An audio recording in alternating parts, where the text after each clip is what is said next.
Welcome to सफलता classes में आपका स्वागत है।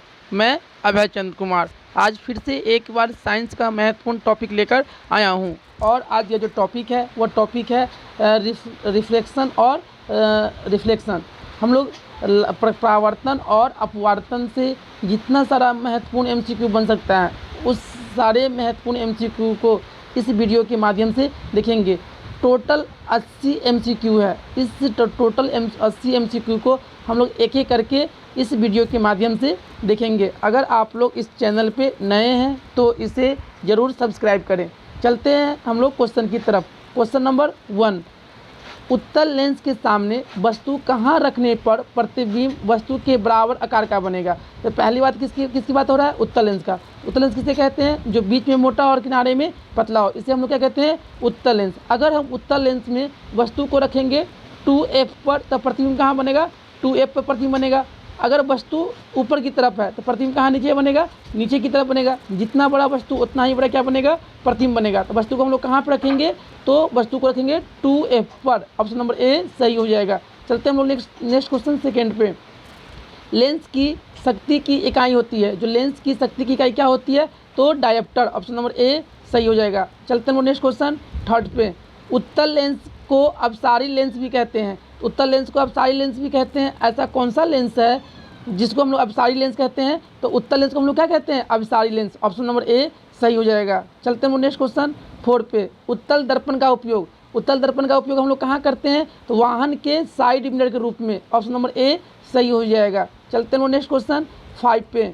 किसी उत्तल लेंस द्वारा वस्तु का आभासी एवं आवर्धित प्रतिबिंब बनाने हेतु वस्तु की स्थिति कहाँ होनी चाहिए? मतलब लेंस कौन सा है? उत्तल लेंस। और उत्तल लेंस में हम वस्तु को हम लोग कहाँ पे रखें कि वस्तु क्या हो? बड़ा भी बने और सीधा भी बने। आभासी मतलब क्या होता है?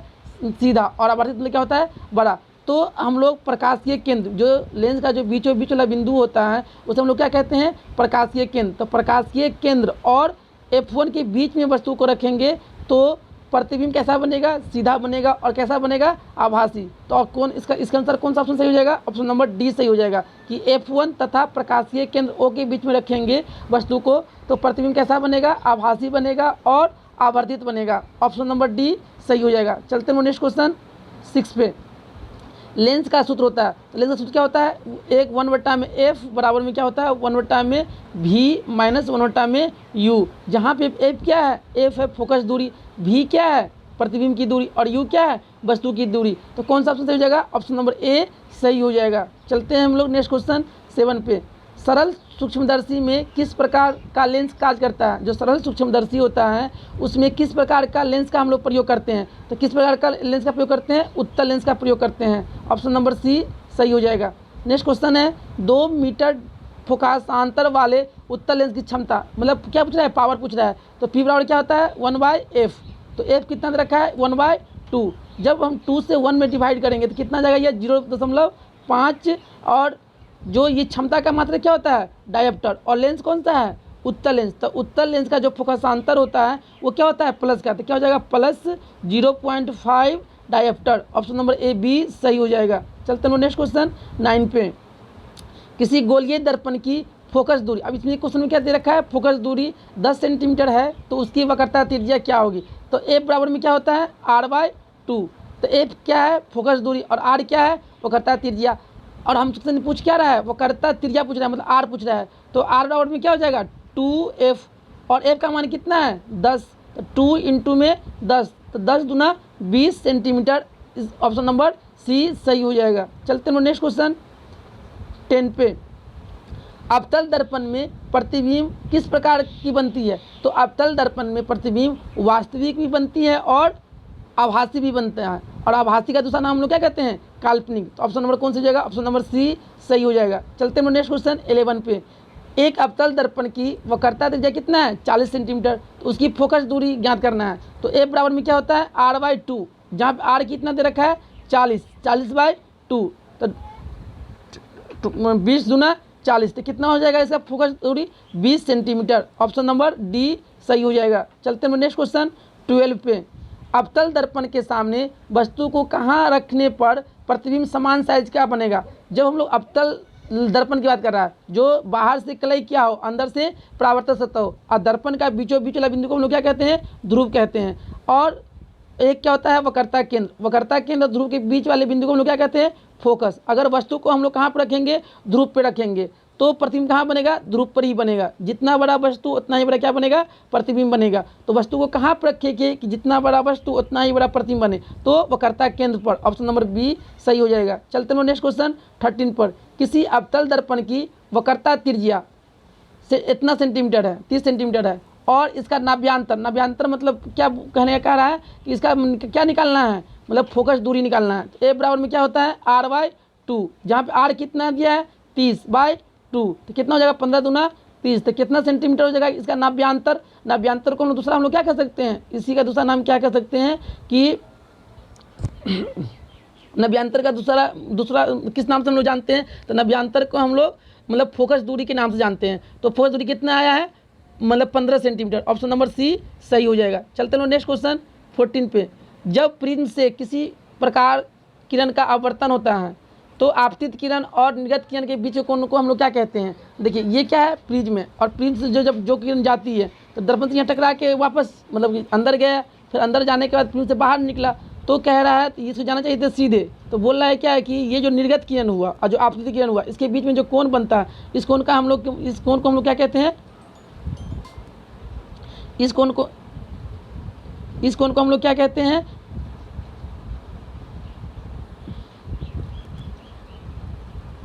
हाँ,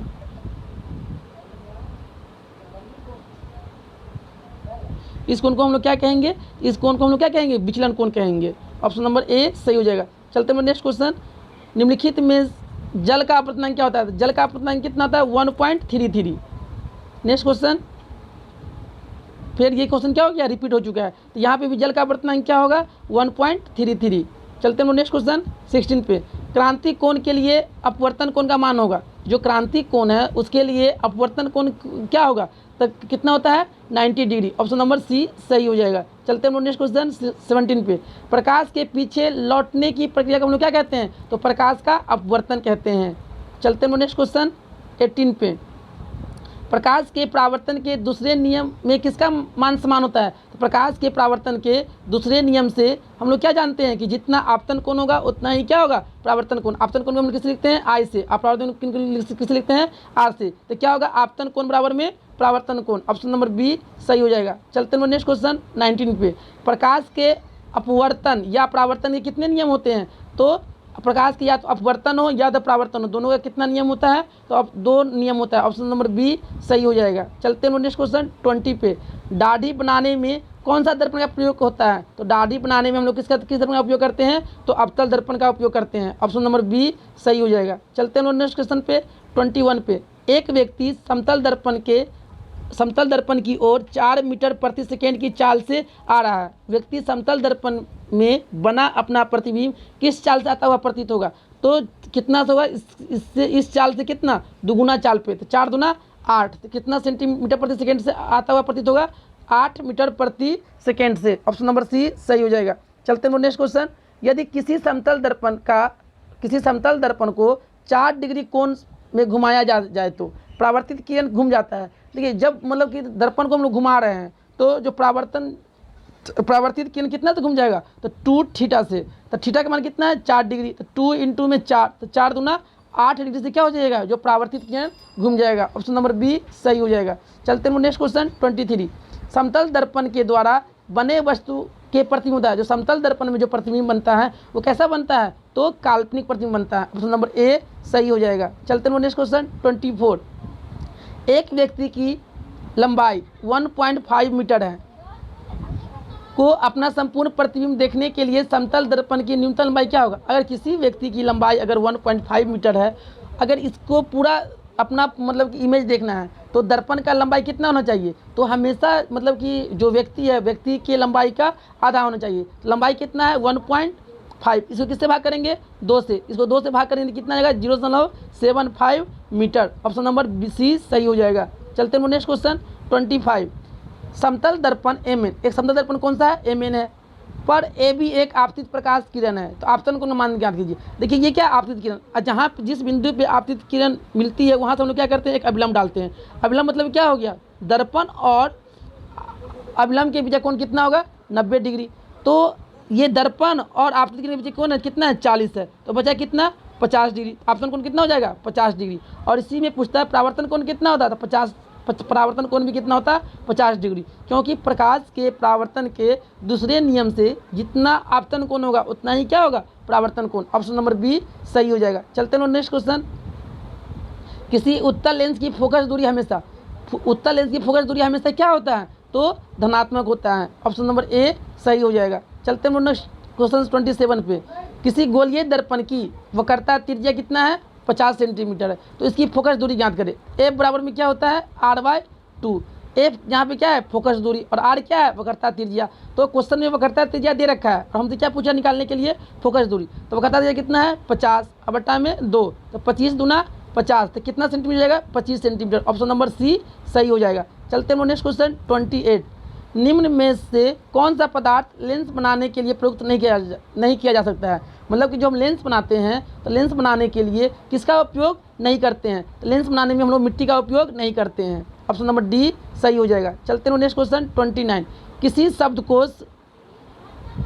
किसी शब्दकोश में पाए गए छोटे अक्षर को पढ़ते समय आप निम्न में से कौन सा लेंस पसंद करेंगे। तो कोई भी आप किसी शब्द को पढ़ रहे हैं तो उस शब्द को पढ़ने के लिए हमको कौन सा लेंस का उपयोग करना चाहिए, और शब्दकोश कैसा है, छोटा है। तो क्या कौन, 50 सेंटीमीटर फोकस दूरी वाले एक उत्तल लेंस का हम लोग उपयोग करेंगे। चलते हैं हम लोग नेक्स्ट क्वेश्चन 30 पे। आदिम्त वस्तु क्या होता है, तो आत्मदीप्त वस्तु क्या होता है, वैसा वस्तु जो स्वयं को क्या करे, प्रकाश को उत्सर्जित करे, उसे हम लोग क्या कहते हैं, आत्मदीप्त वस्तु कहते हैं। ऑप्शन नंबर ए सही हो जाएगा। चलते हैं नेक्स्ट क्वेश्चन 31 पे। उत्तल दर्पण द्वारा बना प्रतिबिंब, उत्तल दर्पण द्वारा प्रतिबिंब कैसा बनता है, तो आभासी बनता है। और आभासी प्रतिबिंब कैसा बनता है, सीधा बनता है। और कैसा बनता है, वस्तु से छोटा। तो प्रतिबिंब कैसा बनेगा, सीधा बनेगा और छोटा बनेगा। चलते हैं नेक्स्ट क्वेश्चन 32। बड़े द्वारक के अवतल दर्पण के मुख्य फोकस पर एक बिंदु बीम स्थित है जिसका एक प्रतिबिंब अनंत पर बनता है। गोलीय विपतन के कारण उनका प्रतिबिंब बनेगा। तो गोलीय विपतन के कारण उनका प्रतिबिंब कहाँ बनेगा, कैसा बनेगा, काल्पनिक बनेगा तथा दर्पण के पीछे बनेगा। चलते हैं नेक्स्ट क्वेश्चन 33। गोलीय दर्पण में फोकासांतर एवं वक्रता त्रिज्या के बीच संबंध क्या है, तो ए बराबर में क्या है, r/2। क्या ऑप्शन में कहीं r/2 दिख रहा है, नहीं दिख रहा है। तो इसका एक फॉर्मूला क्या हो जाएगा, r बराबर क्या हो जाएगा, 2f। तो कौन सही हो जाएगा, ऑप्शन नंबर ए सही हो जाएगा। चलते हैं नेक्स्ट क्वेश्चन 34। किसी दर्पण से वस्तु, मतलब ऐसा कौन सा दर्पण है जिसमें वस्तु का प्रतिबिंब कैसा बने, बड़ा बने। तो ऐसा कौन सा दर्पण है जिसमें वस्तु का प्रतिबिंब बनता है, तो किसमें है, अवतल दर्पण में वस्तु का प्रतिबिंब कैसा बनता है, बड़ा बनता है। चलते हैं नेक्स्ट क्वेश्चन 35 पे। किसी बीम का अवतल दर्पण द्वारा बना प्रतिबिंब आभासी, सीधा तथा बीम से बड़ा पाया गया। वस्तु की स्थिति कहाँ होना चाहिए, दर्पण किससे बात कर रहा है, अवतल दर्पण। तो अवतल दर्पण किसे कहते हैं, जो बाहर से कलई क्या हो, अंदर से उसका परावर्तक सतह हो। ये क्या होता है, फोकस, और ये क्या होता है, ध्रुव। अगर हम वस्तु को फोकस और ध्रुव के बीच में रखेंगे तो प्रतिबिंब कहाँ बनेगा, दर्पण के पीछे बनेगा। कैसा बनेगा, सीधा बनेगा और वस्तु से बड़ा बनेगा। तो वस्तु को कहाँ रखने पर प्रतिबिंब बड़ा बने, आभासी बने और कैसा बने, सीधा। तो मुख्य फोकस तथा कहाँ पर रखेंगे, ध्रुव के बीच में, फोकस और ध्रुव के बीच में। ऑप्शन नंबर डी सही हो जाएगा, दर्पण के ध्रुव तथा मुख्य फोकस के बीच में। चलते हैं नेक्स्ट क्वेश्चन 36। यदि समतल दर्पण को अभिलंब की दिशा में 5 सेंटीमीटर घिसका दिया जाए तो प्रतिबिंब कितना घिसक जाएगा। मान लीजिए हम अभिलंब की तरफ अगर समतल दर्पण में जितना घिसकाएंगे उससे क्या होता है, मतलब कि डबल दूरी पे अंदर में क्या होता है, घिसक जाएगा। तो 5 दूना 10। ऑप्शन नंबर सी सही हो जाएगा। चलते हैं नेक्स्ट क्वेश्चन 37। सूर्य की किरणों को एक अवतल दर्पण में गौण अक्ष के समानांतर आपतित कराया जाता है। गोलीय दर्पण की फोकस दूरी की आधी दूरी का एक समतल दर्पण अभिसारी किरणों को प्राप्त करता है। तो देखो डायरेक्ट ये सारा क्वेश्चन का मतलब ये था कि बता रहा था क्या, समतल दर्पण में जो प्रतिबिंब बनता है वो कैसा बनता है, समतल दर्पण में प्रतिबिंब कैसा बनता है, काल्पनिक बनता है और कैसा बनता है, सीधा। ऑप्शन नंबर ए सही हो जाएगा। चलते हैं नेक्स्ट क्वेश्चन। ये क्वेश्चन क्या है, रिपीट हो चुका है। इसका भी डायरेक्ट किसका नहीं पूछ रहा है, समतल दर्पण के बारे में पूछ रहा है। समतल दर्पण में प्रतिबिंब कैसा बनता है, काल्पनिक बनता है और कैसा बनेगा, सीधा बनेगा। चलते हैं नेक्स्ट क्वेश्चन 38। गोलीय दर्पण की फोकस दूरी उसकी वक्रता त्रिज्या क्या होता है, फोकस दूरी को हम किससे लिखते हैं, एफ से, और वक्रता किससे लिखते हैं हम लोग, आर से। तो क्या होता है, r/2। तो फोकस दूरी वक्रता त्रिज्या क्या हो जाती है, आधी। ऑप्शन नंबर ए सही हो जाएगा। चलते हैं नेक्स्ट क्वेश्चन 39 में। तो ये क्या दिया हुआ है, फिगर दिया हुआ है, और ये फिगर किसका है, अंदर में कलई किया हुआ है और बाहर से क्या है इसका परावर्तक सतह है। तो कह रहा है कि इसका प्रतिबिंब कैसा बनेगा। तो ये कौन सा दर्पण है, उत्तल दर्पण।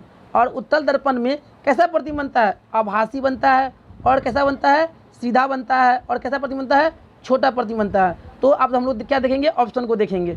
देखिए इसमें कौन सा सही हो जाएगा। तो ये था उत्तल दर्पण। उत्तल दर्पण प्रतिबिंब कैसा बनता है, काल्पनिक तथा दर्पण के आगे। जैसे ये दर्पण था ना, तो वस्तु के हम लोग यहाँ बस अंदर से कलेक्ट किए हुए थे, तो प्रतिबिंब क्या बनेगा, दर्पण के आगे बनेगा। चलते हैं नेक्स्ट क्वेश्चन 40 पे। स्पेक्ट्रम में किस रंग की किरण का झुकाव अधिक होता है। देखिए जब हम लोग प्रिज्म पढ़ते हैं ना, जब श्वेत प्रकाश की किरण को हम लोग गुजारते हैं, ये कितने रंगों में बढ़ जाता है, 7 रंगों में। तो बोला कि झुकाव, तो सबसे नीचे कौन होता है, बैगनी, और सबसे ऊपर कौन सा रंग होता है, लाल। तो सबसे ज़्यादा झुकाव किसका होगा, बैगनी का। सबसे कम किसका होगा, लाल का। तो क्वेश्चन में पूछ रहा है सबसे ज़्यादा झुकाव किसका होगा, बैगनी का। ऑप्शन नंबर डी सही हो जाएगा। चलते हैं नेक्स्ट क्वेश्चन 41। किसी गोलीय दर्पण तथा किसी पतले गोलीय लेंस दोनों की फोकस दूरी क्या है, -15 सेंटीमीटर है। तो दर्पण तथा लेंस होगा। देखिए ऐसा कौन सा दर्पण होता है जिसका फोकस दूरी क्या होता है, मतलब कि माइनस में, मतलब ऋणात्मक होता है। तो अवतल दर्पण का फोकस दूरी क्या होता है, ऋणात्मक। उसी तरह जब हम लोग उत्तल लेंस की बात अवतल लेंस की बात करते हैं, तो अवतल लेंस की फोकस दूरी क्या होता है, ऋणात्मक। तो दोनों दर्पण हो या लेंस हो, दोनों का दोनों क्या होगा, क्या कौन सा होगा, अवतल दर्पण भी होगा और अवतल लेंस भी होगा। दोनों का जो फोकस दूरी होता है वो क्या होता है, हमेशा ऋणात्मक। और क्वेश्चन में क्या दे रखा है, 15 सेंटीमीटर। तो इसलिए ऑप्शन नंबर ए सही हो जाएगा। चलते हैं नेक्स्ट क्वेश्चन 42। किसी दर्पण से आप चाहे कितनी भी दूरी पर खड़े हो, आपका प्रतिबिंब सदैव सीधा प्रतीत होता है। अगर मान लीजिए आप दर्पण के सामने कहीं भी खड़े हो, आपका प्रतिबिंब कैसा बनता है, सीधा बनता है। तो दर्पण कौन कौन हो सकता है, या तो समतल हो सकता है या तो उत्तल हो सकता है। ये दोनों दर्पण में प्रतिबिंब कैसा बनता है, हमेशा सीधा बनता है। और सीधा प्रतिबिंब कैसा बनता है, काल्पनिक बनता है, या तो समतल होगा या तो उत्तल। ऑप्शन नंबर डी सही हो जाएगा। चलते हैं लोग 43। किसी दर्पण से हमेशा वस्तु से छोटा, ऐसा कौन सा दर्पण है जिसमें वस्तु से छोटा प्रतिबिंब बनता है। तो उत्तल दर्पण में हमेशा वस्तु से कैसा प्रतिबिंब बनता है, छोटा। ऑप्शन नंबर बी सही हो जाएगा। चलते हैं नेक्स्ट क्वेश्चन 44। -4 डायोप्टर क्षमता वाले अवतल लेंस की फोकस दूरी ज्ञात करिए। देखिए पी बराबर क्या होता है, 1/f। देखिए हमसे क्या, पी तो दिया हुआ है, हमसे क्या पूछ रहा है, एफ पूछ रहा है। तो एफ बराबर क्या हो जाएगा, 1/p। देखिए कितना दे रखा है, 1/4। ये डायोप्टर में है, और ऑप्शन में क्या दिया हुआ है, सेंटीमीटर में। तो डायोप्टर लेते हैं तो किसमें लेते हैं हम लोग, मीटर में। तो यहाँ पे किससे भाग कर देंगे, 100 से। 25 चौका 100, मतलब कितना सेंटीमीटर हो जाएगा, 25 सेंटीमीटर। ऑप्शन नंबर बी सही हो जाएगा। चलते हैं नेक्स्ट क्वेश्चन 45। निर्गत किरण एवं अभिलंब के बीच कौन को। देखिए ये क्या था, समतल दर्पण है ना। समतल दर्पण जो किरण आती है उसका नाम क्या देते हैं हम लोग, आपतित किरण। टकरा के चली जाती है उसका नाम क्या देते हैं, नाम देते हैं परावर्तित किरण। और यहाँ पे क्या कर देते हैं, अभिलंब। तो मतलब परावर्तित किरण का ही नाम क्या दिया गया, निर्गत किरण। और ये क्या है, अभिलंब। इसके बीच में जो कोण बनेगा वो कोण क्या कहलाएगा, परावर्तन कोण। ऑप्शन नंबर बी सही हो जाएगा। चलते हैं नेक्स्ट क्वेश्चन 46। समतल दर्पण के द्वारा बने वस्तु का प्रतिबिंब कैसा होगा। तो समतल दर्पण में जो प्रतिबिंब बनता है कैसा बनता है, काल्पनिक प्रतिबिंब बनता है। ऑप्शन नंबर बी सही हो जाएगा। चलते हैं नेक्स्ट क्वेश्चन 48। स्नेल के नियम का गणितीय रूप क्या होता है। स्नेल के नियम क्या कहता है कि म्यू बराबर में क्या होता है, साइन आई बट्टे में साइन आर। तो कौन सा ऑप्शन सही हो जाएगा, ऑप्शन नंबर ए सही हो जाएगा। चलते हैं नेक्स्ट क्वेश्चन 49। किसी कोलाइडी विलयन में निलंबित कणों में प्रकाश के प्रकीर्णन को कहा जाता है। अगर कोई भी कोलाइडी विलयन है उसमें अगर हम लोग प्रकाश की प्रकीर्णन कराएंगे तो उससे हम लोग क्या कहेंगे, टिंडल प्रभाव। ऑप्शन नंबर सी सही हो जाएगा। नेक्स्ट क्वेश्चन चलते हैं 50 पे। स्पेक्ट्रम प्राप्त करने के लिए किसका उपयोग करते हैं। स्पेक्ट्रम प्राप्त करने के लिए हमेशा हम किसका उपयोग करते हैं, प्रिज्म का। ऑप्शन नंबर डी सही हो जाएगा। चलते हैं नेक्स्ट क्वेश्चन 51। किसी माध्यम में अपवर्तनांक होता है। तो म्यू बराबर में क्या होता है, साइन आई बट्टा में साइन आर। तो ऑप्शन नंबर ए सही हो जाएगा। चलते हैं नेक्स्ट क्वेश्चन 52। अगर किसी अवतल दर्पण की फोकस दूरी क्या है, एफ है, तथा वक्रता दिया क्या है, आर है। तो एफ बराबर में क्या होता है, r/2। तो देखेंगे ऑप्शन में कहाँ पे r/2 है। तो ऑप्शन नंबर ए में एफ बराबर में क्या है, r/2। ऑप्शन नंबर ए सही हो जाएगा। चलते हैं नेक्स्ट क्वेश्चन 53 में कह रहा है कि एक उत्तल लेंस दिया हुआ है और इस लेंस में ना ये क्या दिया हुआ है कि उसका मतलब रे डायग्राम दिया हुआ है कि इस रे डायग्राम में से कौन सा रे डायग्राम सही होगा। देखिए अगर मान लीजिए कोई भी अगर प्रधान इसके समानांतर कोई प्रकाश किरण आएगा तो ये कहाँ से गुजरेगा, फोकस से। दूसरा अगर कोई भी अगर किरण किससे गुजर रहा है, मतलब प्रकाशीय केंद्र से, तो क्या होगा, इसी दिशा में लौट जाएगा। लेकिन कोई भी प्रकाशीय केंद्र अगर प्रकाशीय केंद्र से गुजरेगा तो इसी माध्यम में वापस चल जाएगा, ये नहीं कि इसका समानांतर हो जाएगा। तो गलत कौन है, 4 नंबर क्या है, गलत है, ऑप्शन नंबर डी सही हो जाएगा। चलते हैं हम लोग नेक्स्ट क्वेश्चन।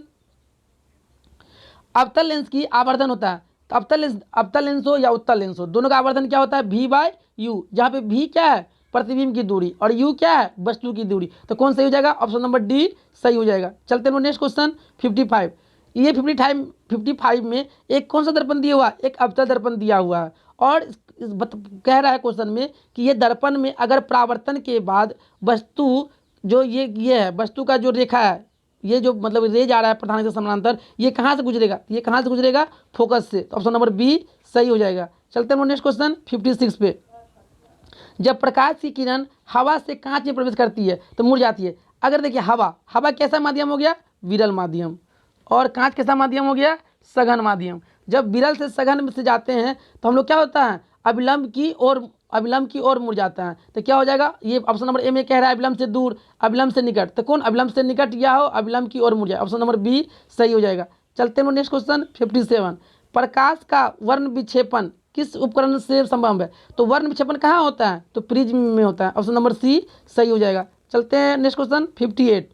दृश्य प्रकाश में किस वर्णों का तरंगदैर्घ्य अधिकतम होता है। अब देखिए बात कर रहा है क्या, प्रिज्म का ही। जब प्रिज्म हम लोग अगर श्वेत प्रकाश से गुजारते हैं तो कितना रंग में बढ़ जाता है, ये 7 रंगों में बढ़ जाता है। तो सबसे ऊपर क्या होता है, लाल, और सबसे नीचे कौन सा होता है, बैगनी। अब बात किसका कर रहा है, तरंगदैर्घ्य का। तो सबसे ऊपर वाला जो लाल है इसका तरंगदैर्घ्य क्या होता है, सबसे ज़्यादा, और सबसे कम किसका होता है, बैगनी का। क्वेश्चन कह रहा है कि तरंगदैर्घ्य सबसे अधिक किसका होगा, तो लाल का हो जाएगा। ऑप्शन नंबर कौन सही हो जाएगा, ऑप्शन नंबर बी सही हो जाएगा। चलते हैं नेक्स्ट क्वेश्चन 59। साइड मिरर के रूप में, जो साइड मिरर होता है उसके रूप में हम लोग किस दर्पण का उपयोग करते हैं, तो उत्तल दर्पण का उपयोग करते हैं, ऑप्शन नंबर बी सही हो जाएगा। चलते हैं नेक्स्ट क्वेश्चन 60 पे।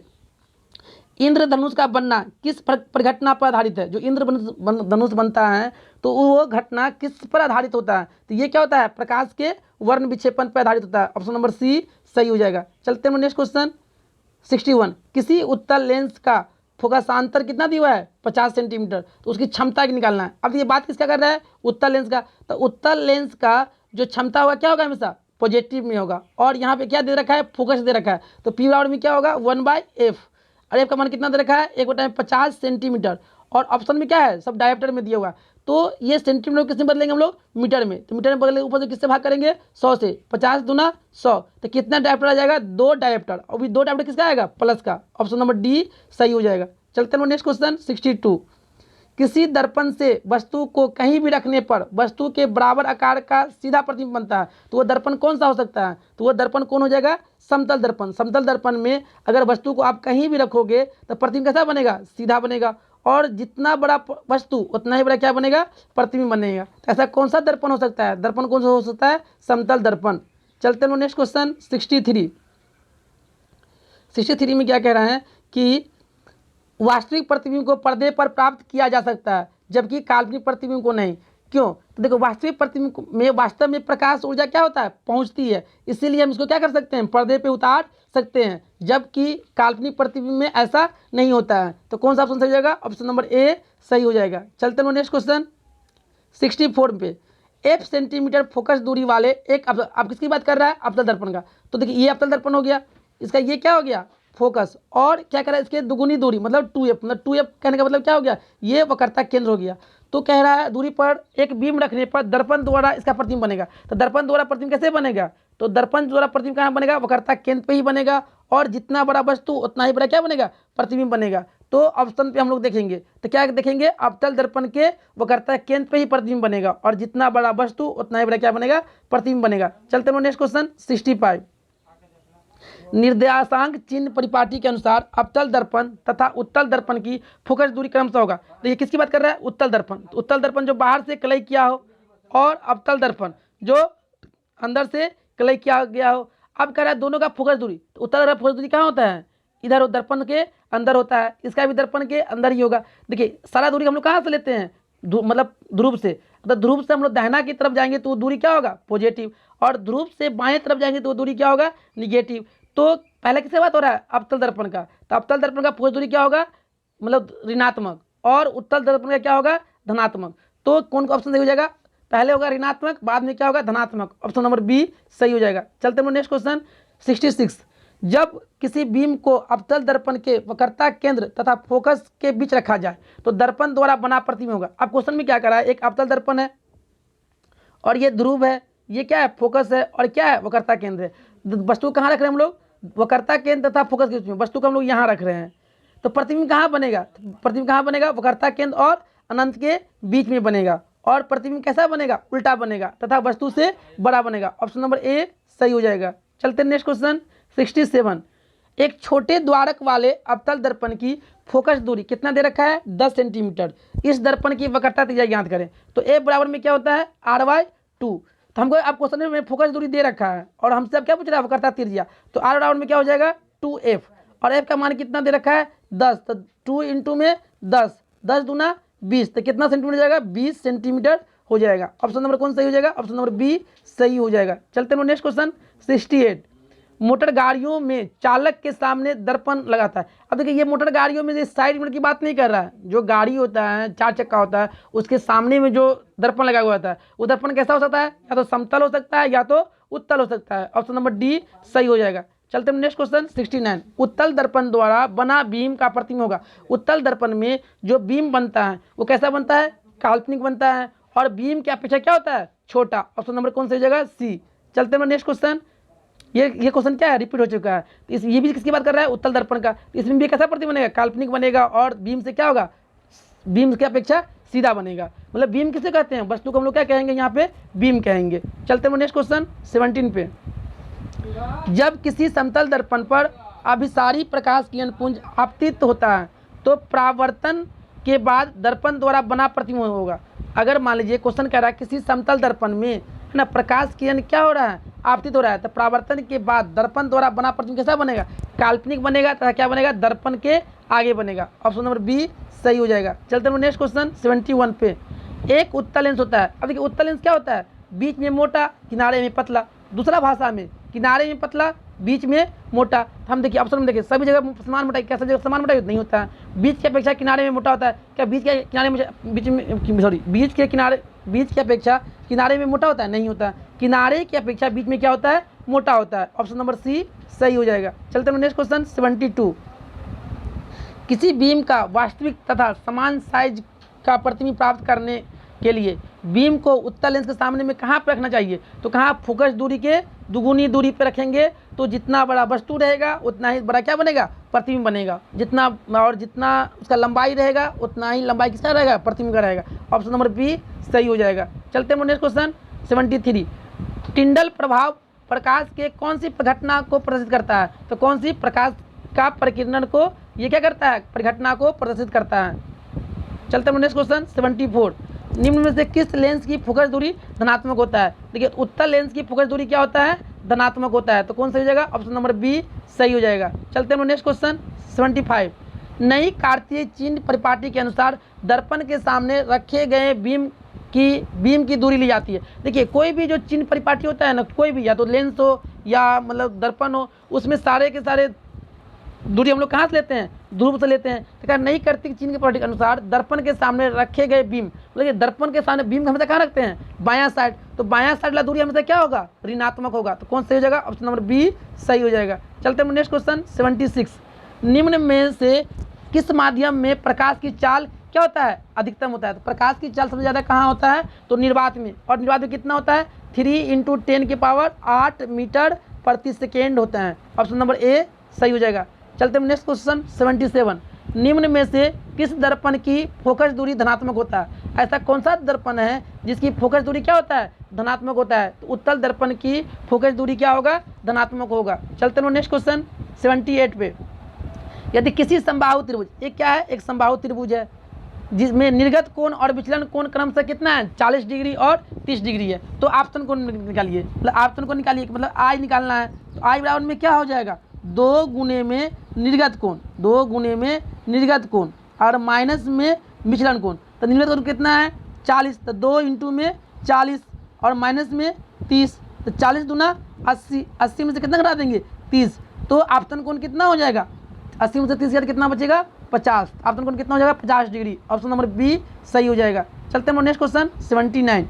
एक उत्तल लेंस की क्षमता, अब देखिए एक उत्तल लेंस दे रखा है, क्षमता कितना दिख रहा है 1 डायरेप्टर, तो इस लेंस की फोकस दूरी होगा। देखिए फिर पावर दे रखा है, तो पी बराबर क्या होता है 1/f, हमको क्या निकालना है एफ निकालना है, ए बराबर क्या हो जाएगा 1/p, और ये पी कितना दे रखा है मतलब 1 डायप्टर। और देखिए ऑप्शन में सब क्या दिया हुआ है सेंटीमीटर में, जब हम डायप्टर को जब हम सेंटीमीटर में बदलेंगे तो किससे भाग करेंगे 100 से, तो इसका फोकस दूरी क्या हो जाएगा 100 सेंटीमीटर। और ये पॉजिटिव होगा कि निगेटिव, क्योंकि ये किसकी बात हो रहा है, ये बात हो रहा है उत्तल लेंस का, और उत्तल लेंस का जो फोकस दूरी होता है वो क्या होता है धनात्मक, तो क्या हो जाएगा प्लस का 100 सेंटीमीटर। ऑप्शन नंबर सी सही हो जाएगा। चलते हैं नेक्स्ट क्वेश्चन 80। पानी में डूबे एक उत्तल लेंस की फोकस दूरी, हवा में इसकी फोकस दूरी क्या होगा। मान लीजिए कोई भी लेंस है, उसको एक बार क्या किस में डाल दिए पानी में डाल दिए, और इसको बाहर निकाल दिए हवा में डाल दिए, तो क्या उसकी फोकस दूरी में कोई बदलाव होगा नहीं होगा, क्योंकि पहले पानी में भी डालें तो उसका फोकस दूरी क्या होगा वही होगा, और बाहर निकालेंगे तो फोकस दूरी क्या होगा वही होगा, तो क्या रहेगा ये अपवर्तित रहेगा। चलते हैं हम लोग नेक्स्ट क्वेश्चन। चलिए इस वीडियो के माध्यम से हम लोग महत्वपूर्ण 80 MCQ को देखे हैं, और ये सारा क्वेश्चन कहीं ना कहीं एग्जाम पर्पज से बहुत महत्वपूर्ण होने वाला है।